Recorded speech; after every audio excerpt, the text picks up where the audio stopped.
I would describe Fethullah Gulen as a very holy person, a spiritual leader, a beloved and revered teacher, a faithful and devout and pious Muslim, and most of all, a servant leader. I use Fethullah Gulen and Sayyid Nursi in a class I teach on the ethic of service at Duke.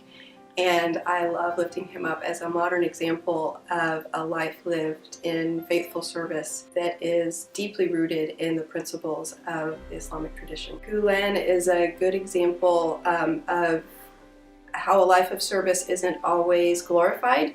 I think through a lot of faith-inspired servant leaders, as I would call them, we see people who give of themselves and for whom the world doesn't necessarily appreciate their gifts and their wisdom. We see that in people like Martin Luther King Jr., Dorothy Day, Abraham Joshua Heschel, people who were bright lights of service in the name of their traditions, but not necessarily recognized until years after their time on this earth. And I think Gülen and the Hizmet movement give us a glimpse of service and action, active service. I think they contribute greatly to humanity just on a very practical level.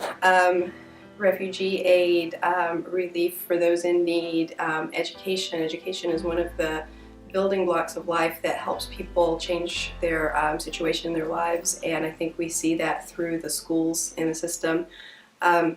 I think that there are people, quite frankly, who just owe their lives to the movement through the medical care they've received or the opportunities they've gotten through their educations. And I think everyone who's involved in the movement and who has an opportunity to contribute in that way, it's a ripple effect of goodness that starts with serving others and then lifts up everyone through that service.